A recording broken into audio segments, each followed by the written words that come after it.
सभी विद्यार्थियों को गुरु पूर्णिमा की हार्दिक शुभकामनाएं। हमारे सम्मानीय गुरुजन और आपके मनुष्य शासन का भी आदेश है विधिवत लागू वैसा विद्यालय में हो सकता है कि आपके मोबाइल पर आया हो या आपके प्रिंसिपल्स के पे आया हो, हम लोगों के पे आया है कि स्कूलों में भी गुरु पूर्णिमा महोत्सव मनाया जाना है विधिवत।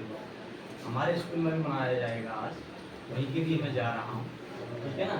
विद्यार्थी और सभी स्कूलों में मनाया जाना है आज और कल का वो है, और जिससे कि हम गुरु परंपरा को जानें, माँ सरस्वती के महत्व को जानें, बुद्धि को जानें, और हम जो है पाश्चात्य जो संस्कृति है उससे ज़्यादा प्रभावित होंगे। तो विधिवत आदेश में लिखा है, मध्य प्रदेश शासन का ही आदेश है आज का, कि साधु संत हैं, जो रिटायर्ड शिक्षक हैं, अपने शिक्षक गुरु हैं, उनका सम्मान करें हो सके तो आज, ठीक है ना। तो मुझे लगता है कि आज आपने निश्चित तौर पर, मैं मान के चल रहा हूँ कि अपने गुरुओं का सम्मान किया होगा। नहीं किया होगा तो कल भी अवसर है तो कर सकते हैं। तो उसका मतलब ये नहीं है कि सम्मान का कोई वो है, सम्मान का कोई मूल्य नहीं होता। प्राचीन जो गुरु शिष्य परंपरा है, तारीख डलाई लेटर उसको मैं डालूंगा आपके गुरु को, विधिवत है शासन का, कि गुरु शिष्य परंपरा पहले क्या होती थी क्या नहीं होती थी उसके बारे में बताया। तो ये गुरु और शिष्य परंपरा प्राचीन से चली, और ये जो सभी पूरे ब्रह्मांड के गुरु हैं श्री शंकर भगवान हैं, जैसा कि बताया गया है। तो मैं एक छोटे शब्दों से शुरुआत करूंगा और एक कहानी कहूँगा।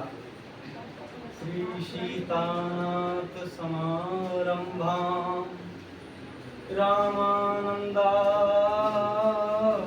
मध्यमा अस्मदाचार्य पर्यंता वंदे श्री गुरु परंपरा, वंदे श्री गुरु परंपरा। ये गुरु परंपरा और शिष्य परंपरा आदिकाल से चली है। शिष्य और गुरु आपस में अपने कर्तव्य बोध, धर्म बोध को भूल गए। विद्यार्थियों में आपको बता दूं, ये जो मोनू सर हैं एक सामान्य व्यक्ति नहीं है। सामान्य व्यक्ति से मतलब ये मत समझा करो आप कोई बहुत बड़ा धनी हो, कि बहुत बड़ा कोई बलवान हो, कि बहुत बड़ा सूरमा हो, कि बहुत बड़ा नेता हो। मैं तो नहीं मानता, ना मैं कभी महत्व देता अपने जीवन में। मैं उसको महत्व देता हूँ, मैं अपनी बात करूँ, जो वास्तव में ही नैतिक और सांस्कृतिक मूल्यों को जानता हो, वही श्रेष्ठ जो है मेरे लिए या हम सबके लिए आदर्श होना चाहिए। तो गुरु शिष्य परंपरा जो रही है प्राचीन, उसमें ये है कि गुरु जो अपने जन्म से होते हैं वो माता है। प्रथम गुरु माता होती है। माता ने आदेश दे दिया और कभी अनुचित आदेश दे नहीं सकती, उसका हरसंभव पालन करने का प्रयास करें। पिता ने आदेश दे दिया, उसका पालन करें। उसके बाद में आते हैं गुरु, जो शिक्षा देते हैं। शिक्षा में उंगली पकड़ के चलाना सिखाते हैं माता पिता, फिजिकली रूप से, शारीरिक रूप से। लेकिन इस संसार में, इस शिक्षा रूपी जगत में उंगली पकड़कर खड़े होकर चलना सिखाते हैं वो है आपके गुरु।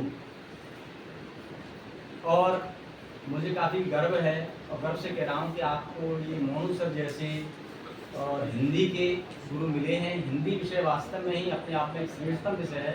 यदि जिसके जीवन में हिंदी नहीं है तो उसकी तो हमेशा के लिए हिंदी हो जाएगी, ये मान लीजिए। तो हिंदी, क्योंकि हिंदी भाषा ही कम्युनिकेशन स्किल को बढ़ाती है। तो आप क्या कहना चाह रहे हो, समझ कोई कुछ रहा है, बोल कोई कुछ रहा है, कम्युनिकेशन स्किल नहीं है आजकल बच्चों में। कौन खड़ा है, कौन बैठा है, कहाँ हमें बैठना चाहिए, कहाँ हमें कैसे कपड़े पहनना चाहिए, किस जगह पे क्या बोलना चाहिए। तो बड़ी बात कर रहे हैं, बीच में उनको ज्ञान नहीं। तो देखिए, किताबी ज्ञान पढ़ाने वाले बहुत सारे व्यक्ति हो सकते हैं, मैं किसी की बात नहीं करूँगा, लेकिन मोनू सर आपके नैतिक मूल्यों को भी बताते हैं, तो मुझे काफ़ी अच्छा लगता है। तो मैं कहूँ कि ये हर संभव होना चाहिए। इससे क्या है, सांस्कृतिक गिरावट आ रही है। मोनू जो सर हैं वो आज भी रात्रि में हिंदी का अध्ययन करते हैं। ऐसा मैं स्वयं कह रहा हूँ, सत्य बता रहा हूँ, तो वैसे नहीं कह रहा कि असत्य बात कर रहा हूँ, मैं सन दिखाया जाकर ठीक है, घटता जाता हूँ। तो ऐसा नहीं कि कोई जन्म से ही विद्वान होता हो, जन्म से ही कोई मतलब होशियार होता, होशियार सब नहीं, क्योंकि जन्म से कोई महान नहीं। कुछ ऐसे व्यक्ति में आज अपन देखते ही हैं, वो कौन सी मूवी आई है अपनी राणा की बेलगांव के वो हैं 12th फेल मनोज शर्मा जी है ना, उनके पिताजी ने, हमारे पिताजी साहब विजयपुर में सर्विस की है, एसडी होती है एग्रीकल्चर। 12th फेल होकर के बाद में देखिए assistant commissioner of police Mumbai के बने। तो ये आवश्यक नहीं कोई एक निश्चित सब 10th में कि 12th में ही कोई वो हो गए। हाँ, अगर रुक जाएगा कोई तो जरूर असफल हो जाएगा, रुकना नहीं है। कुल मिला के कहना ये है कि रुकना नहीं है। और गुरु वो होता है जो कि शिष्य की कमियों को भी नजरअंदाज करके और उसको कैसे श्रेष्ठ बनाना है वो कर सकता है। शायद आप समझ पाओ। मैं एक छोटा सा प्रसंग आपको बता रहा हूँ, अगर आप लोगों का समय थोड़ा सा हो 2 मिनट।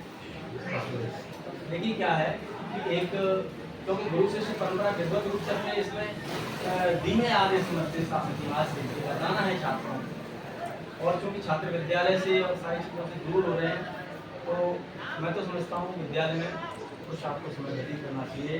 फिजिकल इन्वायरमेंट, जाना, सारी चीज़ें आपको मिलती हैं।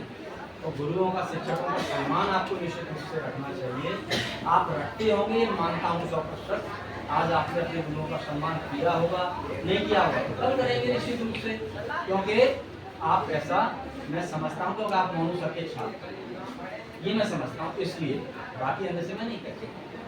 तो एक बात बता रहा हूँ कि एक कवि हुए और उन कवि का जो नाम था कालिदास। उनके गुरु शिष्य परंपरा थी तो छात्रों को पढ़ाते थे। तो पहले तो क्या है कि हिंदी, संस्कृत, व्याकरण ये सारी चीजें बताते थे, है ना, जो